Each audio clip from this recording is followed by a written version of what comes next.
శాసన మండలిలో ఎమ్మెల్సీ జీవన్ రెడ్డి మాట్లాడుతున్నారు. లైవ్ ద్వారా చూద్దాం. మెట్ల ద్వారా ఏదైతే మీరు ఓవర్ హెడ్ ట్యాంక్ ఎక్కి కింద బకెట్లో ఏదైతే బ్లీచింగ్ పౌడర్ కలుపుకొని అందులో మిక్స్ చేయాల్సి వస్తుంది. అన్లెస్ విలేజ్ టు విలేజ్ మీరు ఈ బ్లీచింగ్ పౌడర్ మిక్సింగ్ అనేది జరపలేకున్నట్టయితే ఇది సాధ్యమేది కాదు. The very purpose is being deviated.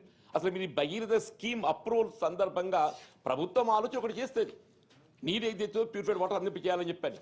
అది ఏ మేరకు టెక్నికల్ సాధ్యమవుతుంది, అందులో ఉండేటువంటి సమస్యలు ఇబ్బందులు ఏంటనేది గమనించి ప్రభుత్వానికి సూచన చేయాల్సిన ఇంజనీరింగ్ అధికారులు ఏదైతే ఉందో ఈ క్లోరినేషన్ ప్రభావం ఏ మేరకు ఉంటుందని చెప్పని మీరు అబ్జర్వ్ చేయలేకపోవడం కొంత అంటే it's really unfortunate I'm telling.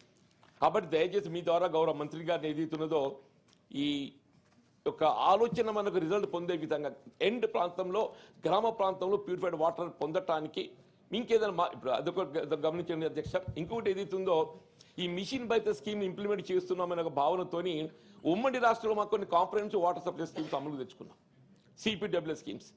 అవన్నీ నిలిపేసారు. అవన్నీ నిలిపేయడంతో గత 5 సంవత్సరాలు ఏదైతే వాటి వాడకపోవడంతో డీఫంక్ట్ అయిపోయినాయి.